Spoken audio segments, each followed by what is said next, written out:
1. The hidden dialectic. Avant-garde technology, mass culture. Historical materialism wishes to retain that image of the past which unexpectedly appears to man singled out by history at a moment of danger. The danger affects both the content of the tradition and its receivers. The same threat hangs over both, that of becoming a tool of the ruling classes.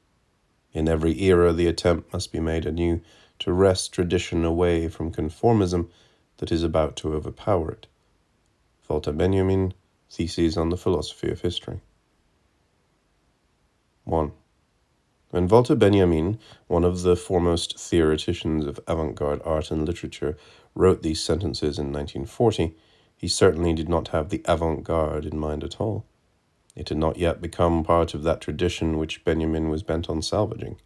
Nor could Benjamin have foreseen to what extent conformism would eventually overpower the tradition of avant-gardism, both in advanced capitalist societies and, more recently, in East European societies as well. Like a parasitic growth, conformism has all but obliterated the original iconoclastic and subversive thrust of the historical avant-garde of the first 3 or 4 decades of this century. This conformism is manifest in the vast depoliticization of post-World War II art and its institutionalization as administered culture, as well as in academic interpretations which, by canonizing the historical avant-garde, modernism and postmodernism, have methodologically severed the vital dialectic between the avant-garde and mass culture in industrial civilization. In most academic criticism, the avant-garde has been ossified into an elite enterprise beyond politics and beyond everyday life, though their transformation was once a central project of the historical avant-garde.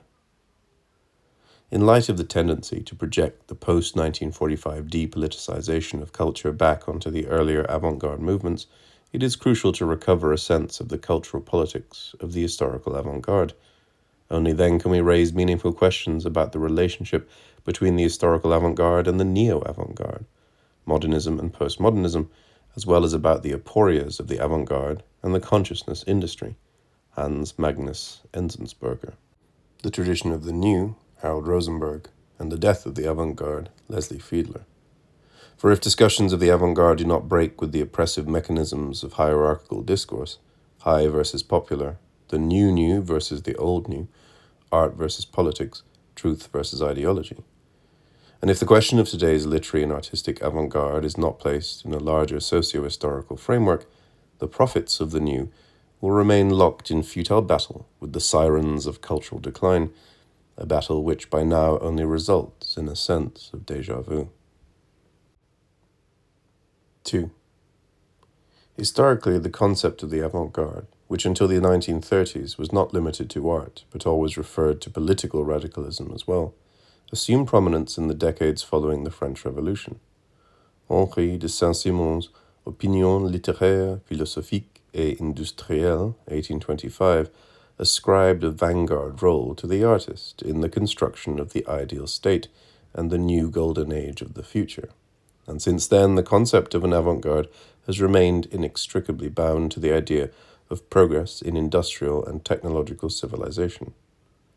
In Saint-Simon's messianic scheme, art, science, and industry were to generate and guarantee the progress of the emerging technical industrial bourgeois world, the world of the city and the masses, capital and culture.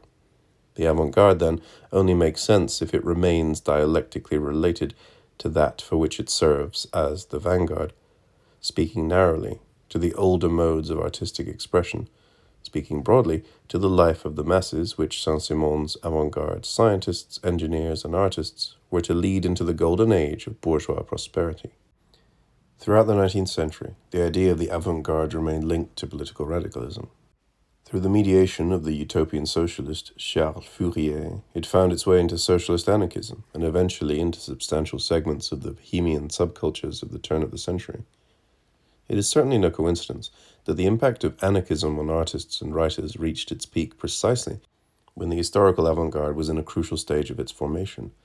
The attraction of artists and intellectuals to anarchism at that time can be attributed to 2 major factors: Artists and anarchists alike rejected bourgeois society and its stagnating cultural conservatism, and both anarchists and left-leaning bohemians fought the economic and technological determinism and scientism of Second International Marxism, which they saw as the theoretical and practical mirror image of the bourgeois world.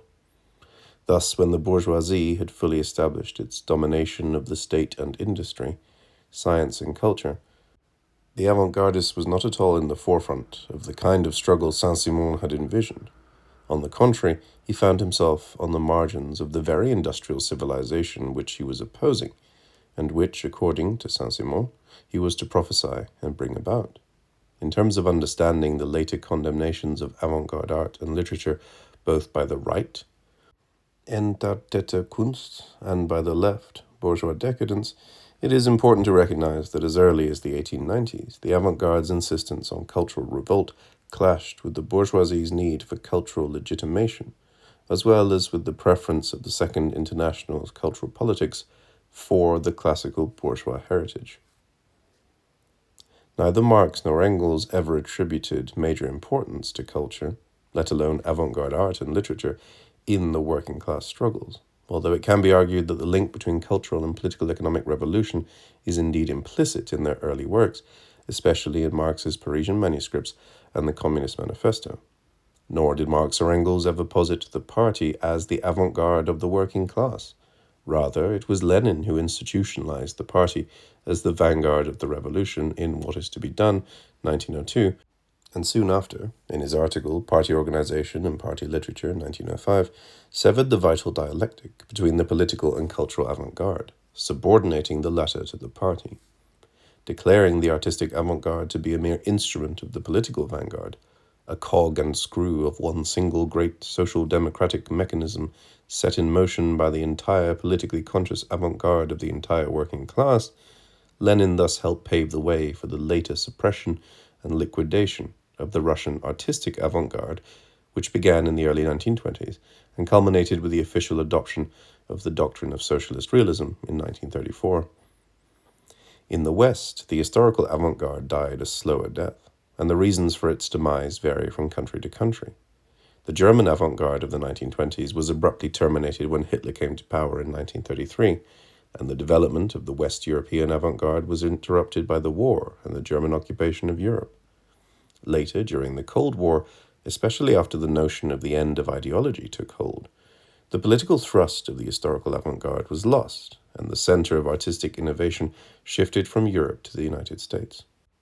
To some extent, of course, the lack of political perspective in art movements, such as abstract expressionism and pop art, was a function of the altogether different relationship between avant-garde art and cultural tradition in the United States, where the iconoclastic rebellion against a bourgeois cultural heritage would have made neither artistic nor political sense.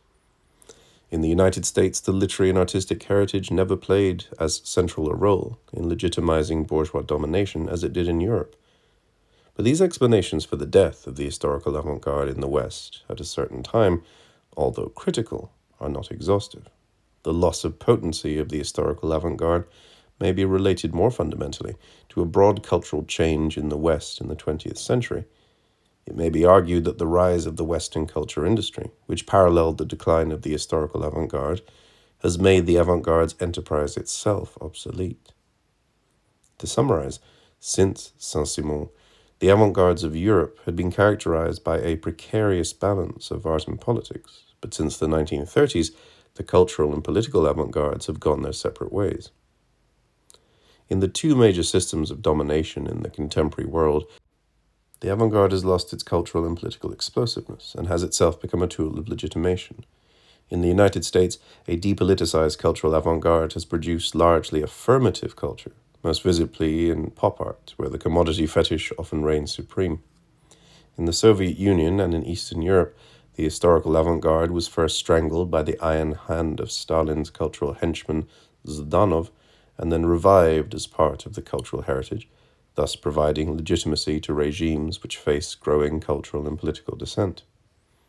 Both politically and aesthetically, today it is important to retain that image of the now lost unity of the political and artistic avant-garde, which may help us forge a new unity of politics and culture adequate to our own times.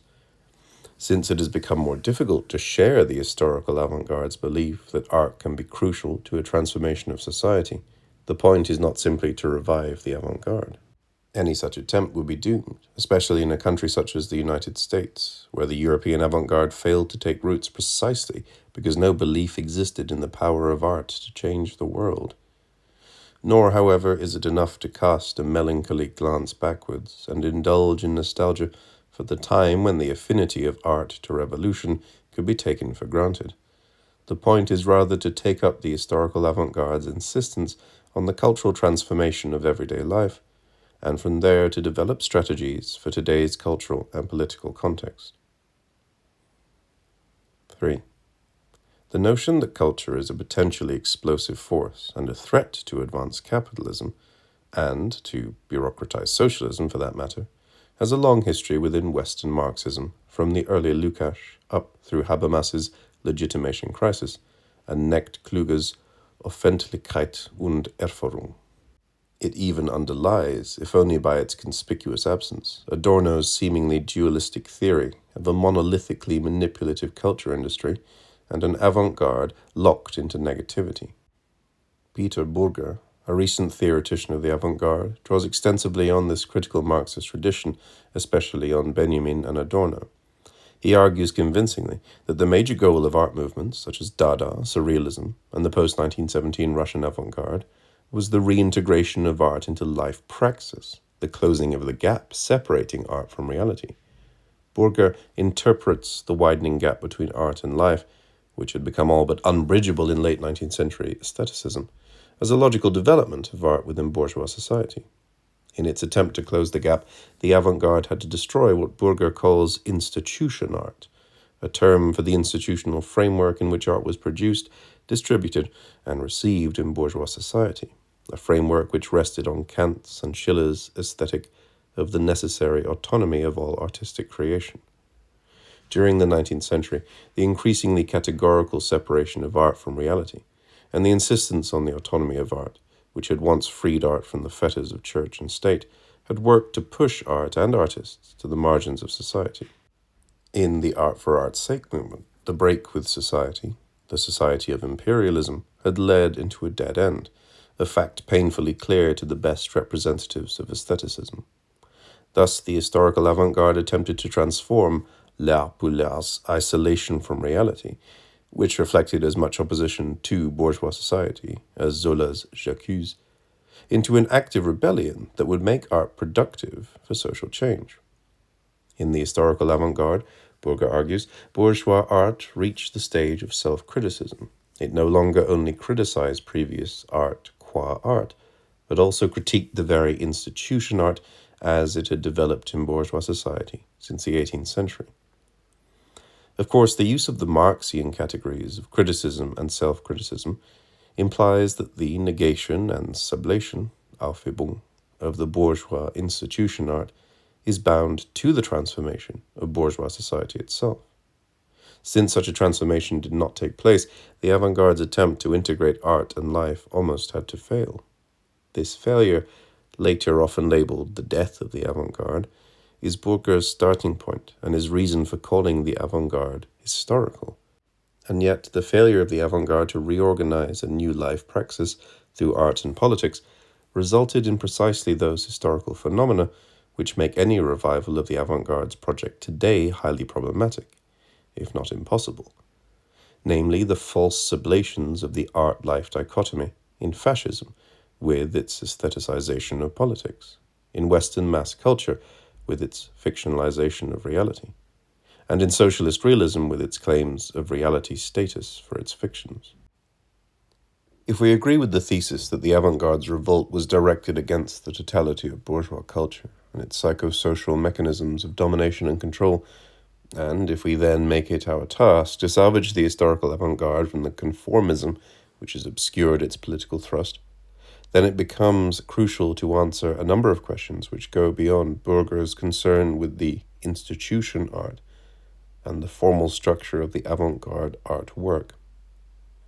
How precisely did the Dadaists, Surrealists, Futurists, Constructivists, and productivists attempt to overcome the art-life dichotomy. How did they conceptualize and put into practice the radical transformation of the conditions of producing, distributing, and consuming art? What exactly was their place within the political spectrum of those decades, and what concrete political possibilities were open to them in specific countries? In what way did the conjunction of political and cultural revolt inform their art, and to what extent did that art become part of the revolt itself? Answers to these questions will vary depending on whether one focuses on Bolshevik Russia, France after Versailles, or Germany, doubly beaten by World War I and a failed revolution. Moreover, even within these countries and the various artistic movements, differentiations have to be made. It is fairly obvious that a montage by Schwitters differs aesthetically and politically from a photomontage by John Hartfield. That Dada Zurich and Dada Paris developed an artistic and political sensibility which differed substantially from that of Dada Berlin. That Mayakovsky and revolutionary futurism cannot be equated with the productivism of Arvatov or Gastev. And yet, as Burger has convincingly suggested, all these phenomena can legitimately be subsumed under the notion of the historical avant-garde. 4. I will not attempt here to answer all these questions, but will focus instead on uncovering the hidden dialectic of avant-garde and mass culture, thereby casting new light on the objective historical conditions of avant-garde art, as well as on the socio-political subtext of its inevitable decline and the simultaneous rise of mass culture. Mass culture as we know it in the West is unthinkable without 20th century technology, media techniques as well as technologies of transportation, public and private, the household, and leisure. Mass culture depends on technology as of mass production and mass reproduction, and thus on the homogenization of difference. While it is generally recognized that these technologies have substantially transformed everyday life in the 20th century, it is much less widely acknowledged that technology and the experience of an increasingly technologized life world have also radically transformed art. Indeed, technology played a crucial, if not the crucial role in the avant-garde's attempt to overcome the art-life dichotomy and make art productive in the transformation of everyday life.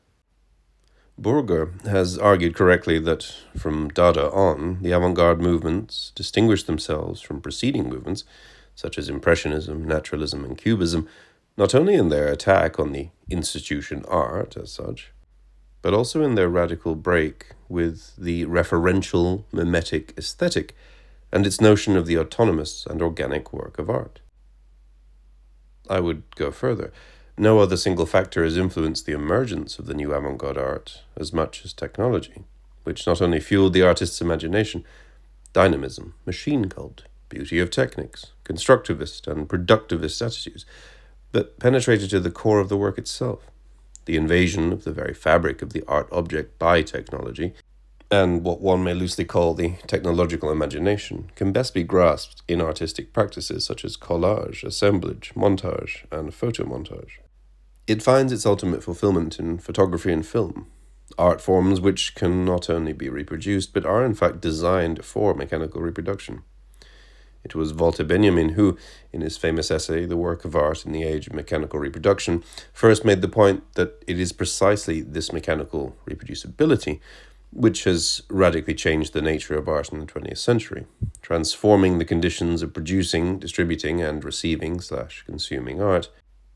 In the context of social and cultural theory, Benjamin conceptualized what Marcel Duchamp had already shown in 1919 in LHOQ by iconoclastically altering a reproduction of the Mona Lisa and, to use another example, by exhibiting a mass-produced urinal as a fountain sculpture.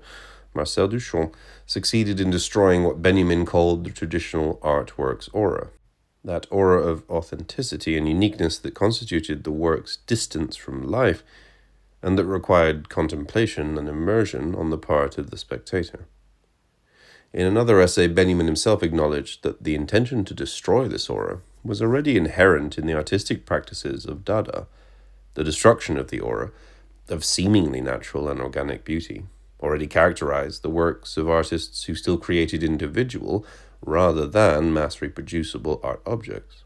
The decay of the aura, then, was not as immediately dependent on techniques of mechanical reproduction as Benjamin had argued in the reproduction essay. It is indeed important to avoid such reductive analogies between industrial and artistic techniques, and not to collapse, say, montage technique in art or film with industrial montage. It may actually have been a new experience of technology that sparked the avant-garde, rather than just the imminent development of the artistic forces of production.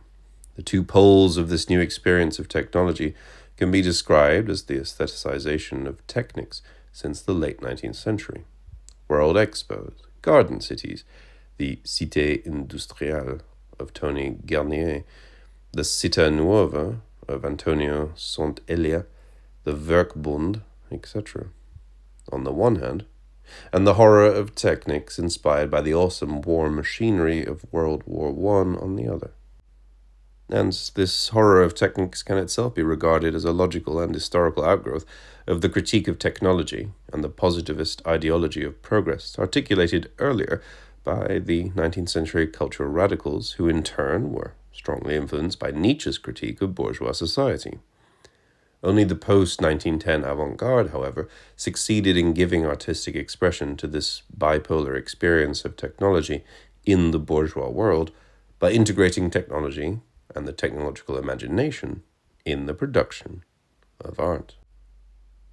The experience of technology at the root of the Dadaist revolt was the highly technologized battlefield of World War I, that war which the Italian futurists glorified as total liberation, and which the Dadaists condemned as the manifestation of the ultimate insanity of the European bourgeoisie.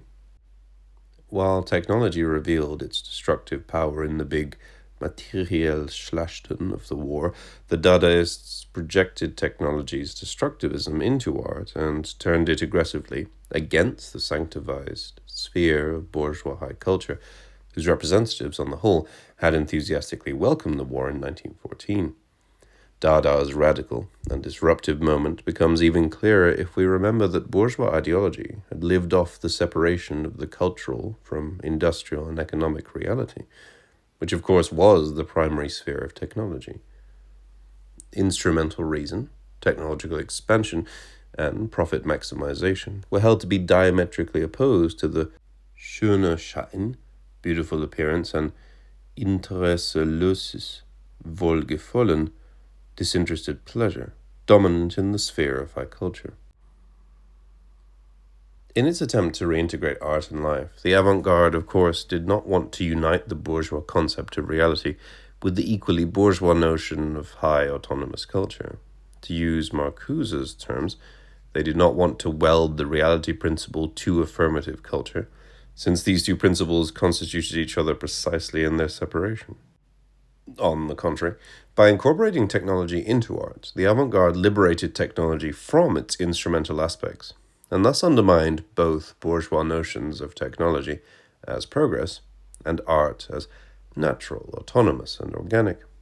On a more traditional representational level, which was never entirely abandoned, the avant-garde's radical critique of the principles of bourgeois enlightenment and its glorification of progress and technology were manifested in scores of paintings, drawings, sculptures, and other art objects, in which humans are presented as machines and automatons, puppets and mannequins, often faceless, with hollow heads, blind, or staring into space.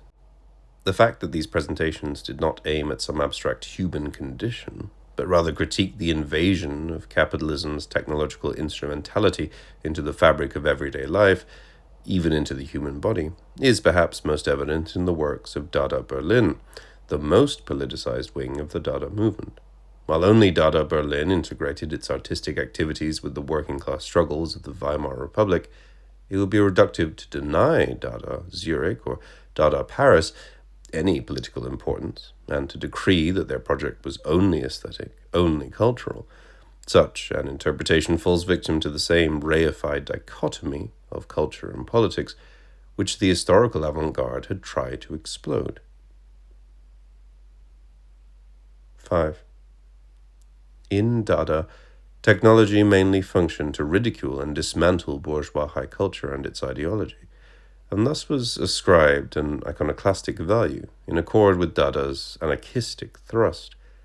Technology took an entirely different meaning in the post-1917 Russian avant-garde, in futurism, constructivism, productivism, and the prolet cult. The Russian avant-garde had already completed its break with tradition when it turned openly political after the revolution. Artists organized themselves and took an active part in the political struggles, many of them by joining Lunacharsky's Narkompros, the Commissariat for Education. Many artists automatically assumed a correspondence and potential parallel between the artistic and political revolution, and their foremost aim became to weld the disruptive power of avant-garde art to the revolution. The avant-garde's goal to forge a new unity of art and life by creating a new art and a new life seemed about to be realized in revolutionary Russia. This conjunction of political and cultural revolution with the new view of technology became most evident in the LEF group, the productivist movement, and the prolet cult. As a matter of fact, these left artists, writers, and critics adhered to a cult of technology, which to any contemporary radical in the West must have seemed next to inexplicable, particularly since it expressed itself in such familiar capitalist concepts as standardization, Americanization, and even Taylorization. In the mid-1920s, when a similar enthusiasm for technification, Americanism, and functionalism had taken hold among liberals of the Weimar Republic, Georg Grosch and Wieland Herzfelde tried to explain this Russian cult of technology as emerging from the specific conditions of a backward agrarian country on the brink of industrialization, and rejected it for the art of an already highly industrialized West. Quote, "In Russia, this constructivist romanticism has a much deeper meaning and is in a more substantial way socially conditioned than in Western Europe. There, constructivism is partially a natural reflection of the powerful technological offensive of the beginning industrialization." End quote. And yet, originally, the technology cult was more than just a reflection of industrialization, or, as Grosch or Herzfelde also suggest, a propagandistic device. The hope that artists such as Tatlin, Rodchenko, Lisitsky, Meyerhold, Tretyakov, Brick, Gastev, Arvatov, Eisenstein, Vertov, and others invested in technology was closely tied to the revolutionary hopes of 1917. With Marx, they insisted on the qualitative difference between bourgeois and proletarian revolutions. Marx had subsumed artistic creation under the general concept of human labor, and he had argued that human self-fulfillment would only be possible once the productive forces were freed from oppressive production and class relations. Given the Russian situation in 1917, it follows almost logically that the productivists, left futurists, and constructivists would place their artistic activities within the horizon of a socialized industrial production. Art and labor, freed for the first time in history from oppressive production relations, were to enter into a new relationship.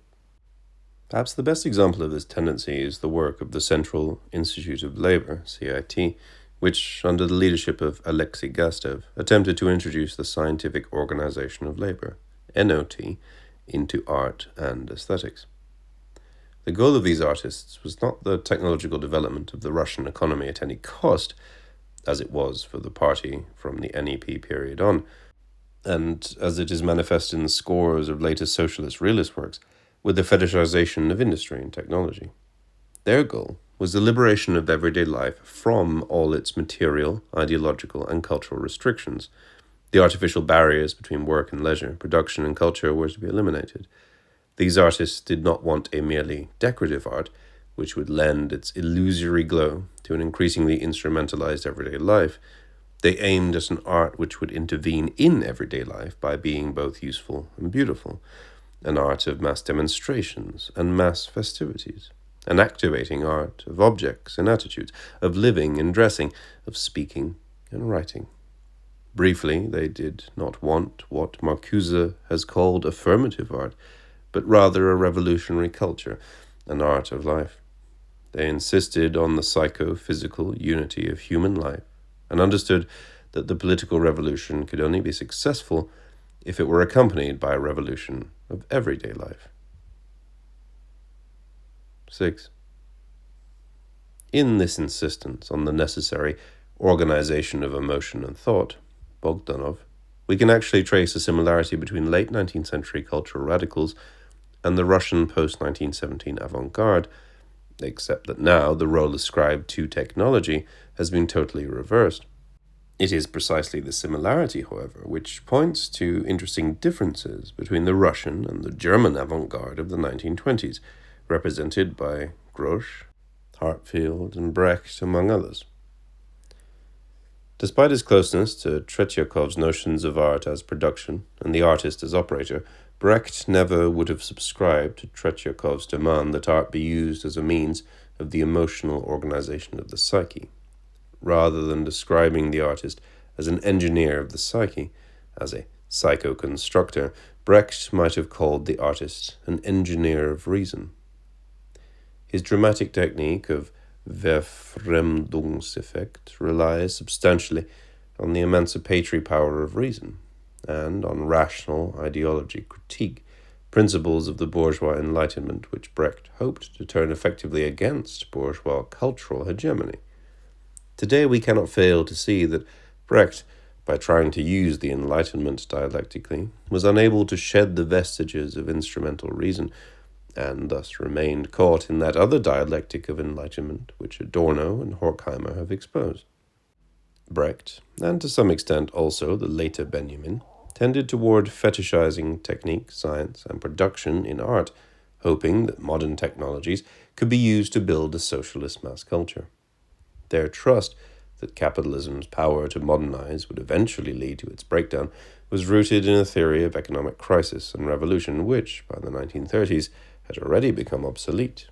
But even there, the differences between Brecht and Benjamin are more interesting than the similarities. Brecht does not make his notion of artistic technique as exclusively dependent on the development of productive forces as Benjamin did in his reproduction essay. Benjamin, on the other hand, never trusted the emancipatory power of reason and the Verfremdungseffekt as exclusively as Brecht did. Brecht also never shared Benjamin's messianism or his notion of history as an object of construction. But it was especially Benjamin's emphatic notion of experience, Erfahrung, and profane illumination that separated him from Brecht's enlightened trust in ideology critique, and pointed to a definite affinity between Benjamin and the Russian avant-garde. Just as Tretyakov, in his futurist poetic strategy, relied on shock to alter the psyche of the recipient of art, Benjamin, too, saw shock as a key to changing the mode of reception of art and to disrupting the dismal and catastrophic continuity of everyday life. In this respect, both Benjamin and Tretyakov differ from Brecht. The shock achieved by Brecht's Verfremdungseffekt does not carry its function in itself, but remains instrumentally bound to a rational explanation of social relations, which are to be revealed as mystified second nature. Tretyakov and Benjamin, however, saw shock as essential to disrupting the frozen patterns of sensory perception, not only those of rational discourse. They held that this disruption is a prerequisite for any revolutionary reorganization of everyday life. As a matter of fact, one of Benjamin's most interesting and yet undeveloped ideas concerns the possibility of a historical change in sensory perception, which he links to a change in reproduction techniques in art, a change in everyday life in the big cities, and the changing nature of commodity fetishism in 20th century capitalism.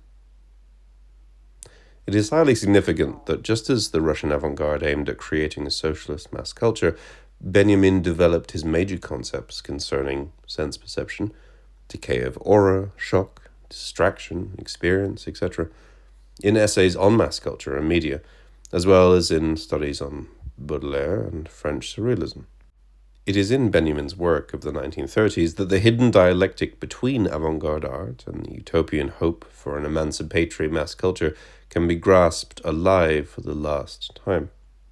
After World War II, at the latest, discussions about the avant-garde congealed into the reified two-track system of high versus low, elite versus popular, which itself is the historical expression of the avant-garde's failure and of continued bourgeois domination. 7. Today, the obsolescence of avant-garde shock techniques, whether Dadaist, constructivist, or surrealist, is evident enough.